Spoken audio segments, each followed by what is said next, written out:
The person that is deceased is going to be called the devisor, and the person that inherits that property is going to be called the devisee.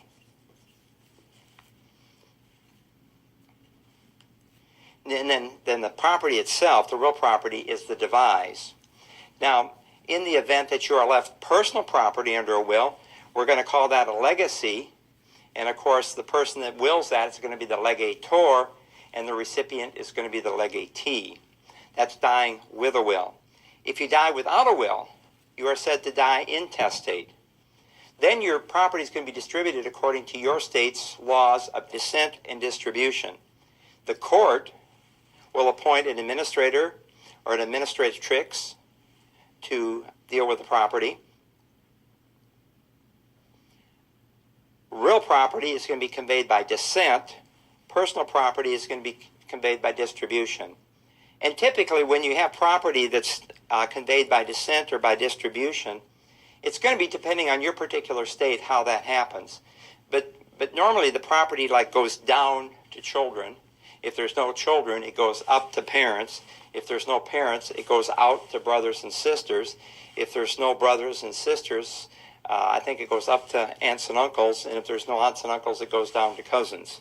It kind of depends on what your state laws say. But that's the general thought there. And that's if you die without a will. You die intestate. And it's said that, 60-70% of the population doesn't have a will? So it's a good idea to have one. Otherwise, your third cousin twice removed might get something you didn't want them to have. Now, you can also transfer property by natural forces. We can talk about alluvium. Now, these are just going to be vocab words. Are you going to see a question on what is alluvium? No, you're not. But it could be one of the answers, and it'd probably be one of the wrong answers. And remember that when you take the test, one of the test-taking techniques is to try to eliminate some of the answers. So if you do have to guess, you're guessing 50-50 instead of 1 out of 4. So alluvium has to do with accretion. Now, think about the Mississippi River Delta. The dirt that's actually building up in that delta is alluvium. The process is called accretion. Okay? Erosion is going to be the gradual wearing away of soil by the action of water. And then avulsion is going to be the sudden washing away of soil by the action of water. And I think we got a pretty good avulsion picture here. You can see the water coming down and it's washing away everything. Well, that's a loss of soil by avulsion. Now, we talked about adverse possession when we talked about prescription, but we also want to talk about it in acquiring title to the property. And again, notorious, hostile, and continuous are going to be the operative words. Now, adverse possession normally requires some color of title, meaning that you own the property, you have possession of the property, and you have some piece of paper, some document that says that you have right to have that property. Typically, adverse possession statutes require that. Now, there are some statutes in some states that do not require that you have any color of title.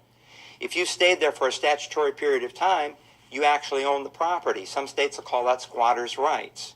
But you have to check your particular state to make sure you know what the adverse possession rules are. But again, we said that the occupation of that property has to be notorious. Everybody knows about it. Has to be hostile without the owner's permission, and it has to be continuous for whatever necessary statutory period. He looks like he has adverse possession of that property, doesn't he? Did you see the kid here? Now, transferring property by deed, you should know the definition of a deed. Legal instrument used to transfer an interest in real property. Who are the parties to a deed?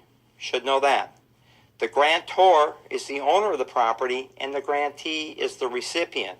Sometimes people say, well, the grantor is the seller. Well, he's not necessarily the seller.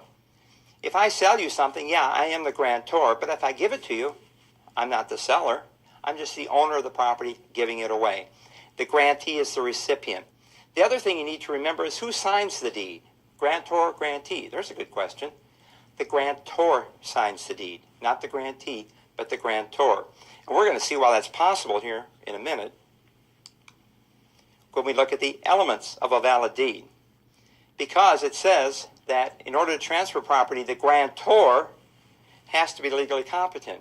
In addition, that deed has to have a legal description, there has to be consideration, there has to be words of conveyance, there has to be a named grantee, and then signature of the grantor and delivery of the deed. Okay, let's look at those. When you talk about legally competent, most states will accept this definition.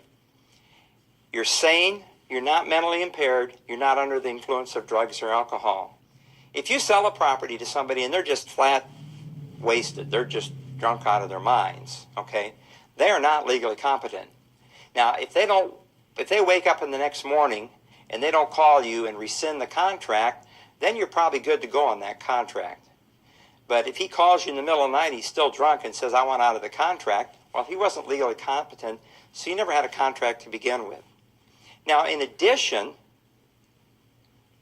states will say that you have to be 18 years old, or married, or divorced. Well, if your state allows 16-year-olds to get married, then they are considered legally competent. And of course, if somebody 16 can get married, then somebody 16 can also get divorced, so they're considered legally competent. Kind of an oxymoron, though, isn't it? If you're a member of the armed forces, you get in the armed forces when you're 17, you're considered legally competent. And then finally, if the courts emancipate you, in a lot of situations, you may have some kids that have just totally bad parents or wasted parents or whatever, and the 16-year-old is working and trying to be responsible and goes to the court and says, I need to be an adult so I can get my own apartment, get my own car, live my own life. My parents aren't doing their thing. Well, then the court will emancipate that person. They are considered legally competent then. Now, the deeds also have to have a legal description of the property. That description could be meets and bounds description. And later on in the video here, we're going to look at the exact definition of these. It could be a reference to a recorded document or a condominium declaration. And finally, in a lot of states, you're going to use the government survey system, the northwest corner, the southeast corner, the northeast corner. In addition, a deed has to have consideration. Now, in a lot of states, don't disclose the sales price, and they'll say $10 another good and valuable consideration. Some states will actually disclose the sales price on the deed if the property is being sold. So money is obviously consideration. But what if I give you the property? Well, then the consideration is going to be love and affection. There has to be words of conveyance. And when we talk about transferring property, there actually has to be an intent to convey. When you studied contracts in your contract courses, they probably didn't talk about this because it's one of the minor points of the law, but there really has to be an intent to convey the one property to the other property, and it has to be a serious intent. There are courts that have voided contracts where it looked like the people were just joking around. So there has to be an intent to convey the property, and then that intent to convey is actually carried over to the deed itself, and we'll see that here in a moment. You have to have a named grantee. The grantee just has to be identifiable. Could be your pet. Notice the cat's not too happy about this. Now, we didn't say that the grantee had to be legally competent, only the grantor. As a matter of fact, you look at the pets here and you may laugh about that, but I think the last number I saw was there was over 1 million estates last year in the United States that were actually left to pets, and the pets were the grantee. Grantee just has to be identifiable. If we say it's the next person to walk through a door, and we can identify that person, that can be the grantee. Has to be signed by the grantor and delivered to the grantee.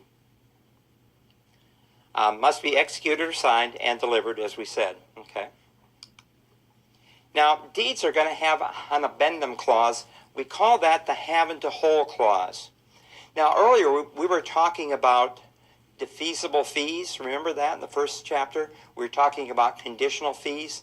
And I gave the example that I was going to give the city the property as long as, or on the condition that they built a library on the property. Well, the addendum clause is where we're going to put that kind of reservation to it, or that kind of deed restriction. It's also where we're going to reserve a life estate, or we're going to reserve mineral rights, as you see here. So we can create those life or remainder estates, and we can do those conditional and defeasible fees. Earlier I gave you the example that the property could be sold as long as it didn't serve alcohol on it. Well, that would have been in the habendum clause, the have and to hold clause. This is a clause that's going to dictate the quantity and quality of that bundle of rights that we're going to transfer from the grantor to the grantee. Now, talking about those deeds then, you should be aware of the different kinds of deeds. First one we want to talk about is the one that you and I are probably going to use the most. Typically, if you and I transfer a property, we're going to transfer it fee simple on a general warranty deed. General warranty deed warrants the title free of encumbrances back to the property's origins. It has 5 covenants on it. The mnemonic hook is 5-star general. So a general warranty deed is the best one you're going to get, 5 covenants to it. Those covenants, the first one is going to be the covenant of season. The grantor is the rightful owner with a legal right to convey title to the grantee, and the grantee may recover damages up to the full purchase price if that covenant is broken. Now, season is